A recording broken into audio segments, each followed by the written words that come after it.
there, I'm Maggie Kelly, the Estacada School District's Director of Communications, joined again by our Executive Director of Operations, Mike Ware, for another operations update.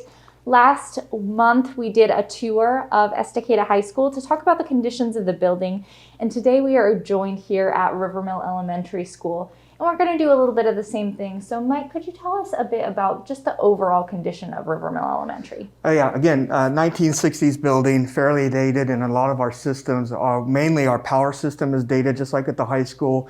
We have an old roofing system, a galvanized piping throughout the building is pretty much the original from when the building was constructed. Single pane windows are a big issue, mainly because of efficiencies within the building here. Security and safety issues also arise when we start talking about access control, security cameras, and just general access to our building. Okay, thank you.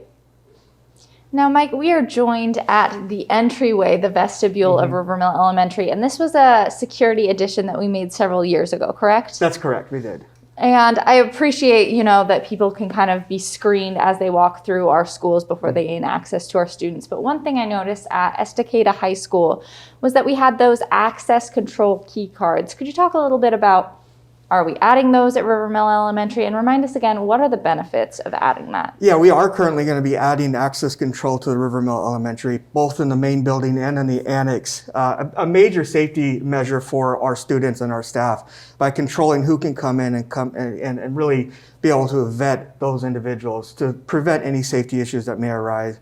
We're also able to be able to schedule different times and allow our staff to come in anytime they really want to be able to access the building, but also preventing those who are not supposed to be in here. And I know we added that at the high school and have really enjoyed that. That's been a successful addition that helps us sleep a little bit better at night when it comes to safety of the schools. Do you know approximately how much this is going to cost and where those funds are coming from? Yeah, the approximate cost is about $40,000 for this building. And again, that includes the annex. The funds are coming through our ESSA relief funds, or our COVID pandemic relief funds from the government. Anticipated start date actually will be over winter break, that we're going to be able to include access control as well as have it ready by the return of our students in January. And it's great, and I think that it's notable that we have been creative with funding to be able to not take this away from classroom dollars, but still provide those safety updates. That's excellent. Great. All right, thank you. So I know another issue we are facing at Rivermill Elementary is an aging roof. Is this the original roof, and what does the condition of that roof look like? It is not the original roof, but it's fairly dated. It's really near about 7 years away from it being expired as a roofing system itself. We've done minimal repairs and general maintenance, but after our last facility assessment and after looking at the grant project that we just completed for seismic upgrades, we estimated about 7 years left on this roof that needs to be replaced. And it sounds like a little bit of a trend that we are just reaching the end of our life cycle on a lot of things in this building and our other buildings. Yeah, we've done our part. We're doing everything we can within our means to keep our buildings up, safe, warm, and dry for our students and staff. But at the end of the day, resources are limited, and we're able to just get what we need to do to make sure our buildings are safe. So on that note, really, as we contend with all these major expensive maintenance issues, I know we're, again, getting creative with our funding, and we are looking into a seismic grant. Could you tell us a little bit about what is that? How much money would that be? And what is the process for getting that? Yeah, so our district was awarded $1.9 million in a seismic rehabilitation grant project through the state of Oregon. What that consists of is doing an analysis of our building to see where the seismic upgrades are needed throughout the roofing systems, throughout our walls, and et cetera. So we completed that assessment last year, submitted the application, and were awarded that $1.9 million.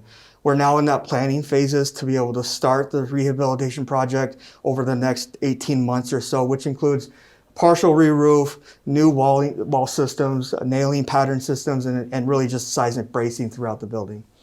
And I know we're kind of caught between two issues of wanting to do this slowly and intentionally to do a quality job, but also inflation keeps happening and the cost keeps continuing to go up. Are we concerned about having to use any of our own budget to work on this project as well? So it's something the district needs to consider, is having a contingency by using our own capital improvement budget for projects like this. Right now, $1.9 million is what has been budgeted for this project, with engineering services, consulting services, and then general contracting services. But we're not planning on starting this till the summer of 23. for a very specific reason, to make sure that we do have a very good solid plan in place. We have the right contractors in place. So again, to your question, we do need to plan on some contingency for inflation and additional costs. Okay, and then lastly, are our students suffering from learning disruptions? Are there leaks or anything like that? We have minimal leaks throughout the building, but the major part of this is safety improvements. By reinforcing our buildings to sustain a major earthquake is really our priority, and making sure that we are able to maintain, education through an earthquake or continue operations further on. Okay, thanks.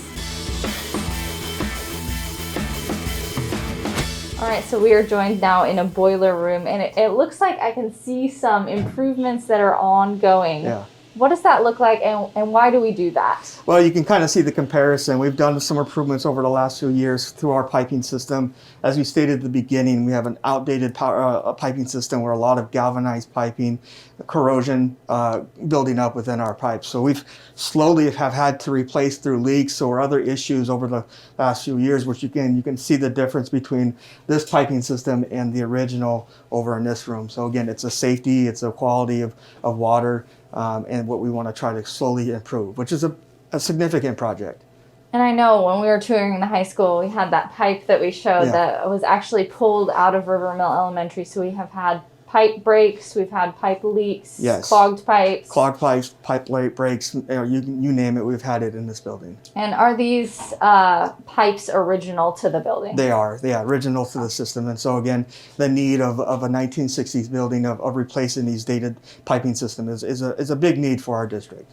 And how extensive and expensive would the process be to replace all of the pipes throughout the building? Yeah, what you see here where we have some of the newer ones is really very small portion of the building. We're talking the entire remaining building to replace all the piping. So extensive, yes. Expensive, yes. About $130,000 to replace that piping system. Again, a project that we wish that we could be able to tackle, but really outside of our means at the moment when we talk about $130,000 from our capital improvement project.